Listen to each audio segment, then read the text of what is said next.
তুমি দেখো তো এখানে কি দেখা যাচ্ছে আমাকে দেখে বলো। এখানে কি মনে হচ্ছে যে নিচে লাল রঙের কিছু একটা, তার উপরে অন্য আরেকটা তরল মনে হচ্ছে, তাই না? দুইটা আলাদা করে বোঝা যাচ্ছে না, বাট এখানে দুইটা লিকুইড। এটা আরো স্পষ্ট হবে যদি আমি এখানে আরেকটা লিকুইড ঢেলে দিই। এই দেখো আমার হাতে এই কাপটার মধ্যে কিছু তেল আছে, ভেজিটেবল অয়েল। তাহলে আমি তেলটা এখানে ঢেলে দিচ্ছি। দেখো তেলটা ঢেলে দিলে কি হয়। তেলটা ঢেলে দিলে এখানে তেলটা এই যে পানির উপরে একটা লেয়ার তৈরি করে। এই যে পানির উপরে একটা লেয়ার তৈরি করে। তুমি কি তেলের লেয়ারটা দেখতে পাচ্ছ? এই যে নিচে একটা, মাঝে একটা, তার উপরে একটা, তিনটা লেয়ার দেখা যাচ্ছে। এর উপরে আমি আরো একটা লিকুইড এখান থেকে ঢেলে দিব। আচ্ছা, এখানে আমার হাতে আছে রাবিং অ্যালকোহল। তাহলে এই রাবিং অ্যালকোহলটা আমি এরপরে এর মধ্যে ঢেলে দিচ্ছি। দেখো এটা আরেকটা লেয়ার তৈরি করবে। এটা নিচে চলে যাচ্ছে কিন্তু এটা উপরে উঠে আসবে। আবার রাবিং অ্যালকোহলটা উপরে উঠে আসবে। কালারগুলো কি সুন্দর হয়ে গেছে। হ্যাঁ, তাহলে এটা নিচ থেকে আবার উপরে উঠে আসবে। একটু সময় দিতে হবে আমাদেরকে, তাহলে আবার উপরে উঠে আসবে। এখানে তো এক একটা লিকুইডের ওয়েট ডিফারেন্ট। হ্যাঁ, প্রত্যেকটা লিকুইডের হচ্ছে ডেনসিটি বা ঘনত্বটা আলাদা। তাহলে দেখো অনেকগুলো কালার এখানে আমরা দেখতে পাচ্ছি। সবার নিচে লাল, এই লালটাতে হচ্ছে গ্লিসারিন, তার উপরে হচ্ছে পানি, তার উপরে হচ্ছে তেল বা ভেজিটেবল অয়েল, আর সবার উপরে হচ্ছে রাবিং অ্যালকোহল। এখন যে জিনিস যার চেয়ে বেশি ঘন বা ভারী সেটা ডুবে যাবে তাতে, আর যদি হালকা হয় তাহলে ভেসে থাকবে। তাহলে আমরা একটা একটা জিনিস এক্সপেরিমেন্ট করি। ধরো প্রথমে আমরা সবচেয়ে হালকা একটা কিছু দেই। মনে করো এই যে আমাদের এই কাপটা, এটা সবচেয়ে হালকা। এটা যদি আমি উপরে দেই, এটা সবার উপরে ভেসে থাকে, ফ্লোট করবে। হ্যাঁ, তুমি এখন চিন্তা করে আমাকে বলো, যদি আমরা একটা কয়েন এখানে ছেড়ে দেই, কই যাবে? কয়েনের ওয়েট তো ডেফিনেটলি অনেক বেশি। তাহলে কোন পর্যন্ত যাওয়ার কথা? আমার মনে হয় একদম নিচে, একেবারে নিচে যাবে। তুমি একটা সাইড দিয়ে কয়েনটা ফেলে দাও, দেখো কোথায় যায়। একেবারে নিচে চলে গিয়েছে। একেবারে নিচে। কয়েনটা দেখা যাচ্ছে না। আমি তোমাকে একটা মার্বেল দিচ্ছি, এই মার্বেলটা ফেলে দেখো। আগে আমাকে বলো এটা কোথায় যাবে বলে মনে হয়?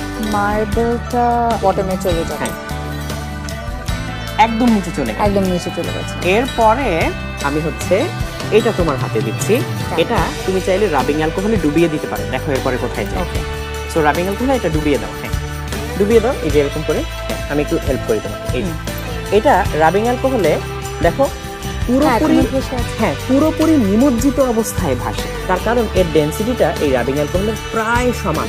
এই জন্য এবার এখানে যদি আমি একটা আমলকি দেই, যে আমার হাতে একটা আমলকি দেখতে পাচ্ছি, এটা যদি আমি ছেড়ে দিই, এটা কই যাবে বলো তো?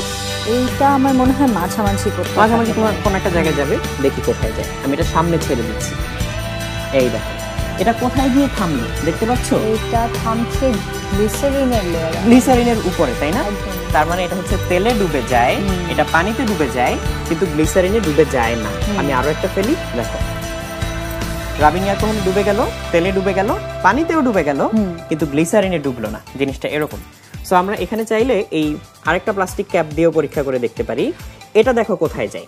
এই প্লাস্টিক ক্যাপটাও হচ্ছে রাবিং অ্যালকোহলের নিচে চলে যাচ্ছে, কিন্তু নিচে গিয়ে কোথায় সেটেল হচ্ছে দেখো, তেলের লেয়ারটাতে। তাহলে এই প্লাস্টিক ক্যাপটার ডেনসিটি আমাদের এই প্লাস্টিক ক্যাপটার চেয়ে একটু বেশি ছিল, তাই সে রাবিং অ্যালকোহলে ডুবে যাচ্ছে, তেলেও ডুবে যাচ্ছে, কিন্তু পানিতে ভেসে থাকে। তাহলে আমরা অনেকগুলো লেয়ারে অনেকগুলো জিনিস কিন্তু ভাসালাম। সবচেয়ে হালকা যেটা, সেটা সবার উপরে ভেসে থাকে। সবচেয়ে ভারী যেটা আমাদের মার্বেলটা ছিল, সেটা সবার নিচে চলে যাচ্ছে। তারপর আমাদের একটু হালকা প্লাস্টিক ক্যাপ, এটা রাবিং অ্যালকোহলে ডুবে যায়, তেলে ভেসে থাকে। তার নিচে আমাদের একটু ভারী ক্যাপটা তেলে ডুবে যায়, পানিতে ভেসে থাকে। তার মানে আমরা এখান থেকে বুঝতে পারলাম যার ডেনসিটি যে লিকুইডের চেয়ে বেশি থাকবে সে ওই লিকুইডে ডুবে যাবে, আর ওই লিকুইডের চেয়ে কারো ডেনসিটি যদি কম থাকে তাহলে সে ভেসে উঠবে। কিন্তু ভাইয়া এখানে কি প্রত্যেকটা লিকুইডের ঘনত্ব ম্যাটার করছে? ডেফিনেটলি। এখানে তুমি আমাকে দেখে বলো তো, গ্লিসারিন, পানি, তেল আর রাবিং অ্যালকোহল, এর মধ্যে কোনটার ডেনসিটি সবচেয়ে বেশি? গ্লিসারিন। গ্লিসারিন, এই জন্য সবার নিচে, তার উপরে পানি, তার উপরে তেল, সবার উপরে অ্যালকোহল। কোথাও কোথাও যে 7 রঙের চা পাওয়া যায়, হ্যাঁ সিলেটে, সেটাও কিন্তু আসলে এরকম ভিন্ন ভিন্ন ডেনসিটির চা। আচ্ছা, যে চায়ের ডেনসিটিটা সবচেয়ে বেশি সেটা নিচে থাকে, যার ডেনসিটি আরেকটু কম আরেকটু উপরে। এইজন্যই লেয়ারগুলো স্পেসিফিক্যালি আমরা দেখতে পারি। তুমিও কিন্তু এটা বাসায় করে দেখতে পারবে। যদি চায়ে বেশি করে চিনি গুলে দাও, ওটা বেশি ঘন হয়ে যাবে, নিচে চলে যাবে। আর যদি কম চিনি দাও তাহলে আরেকটু হালকা, আরো চিনি কম দিলে লেয়ার হয়ে থাকবে। আমি ডেফিনেটলি আজকে বাসায় গিয়ে এটা ট্রাই করেই দেখবো।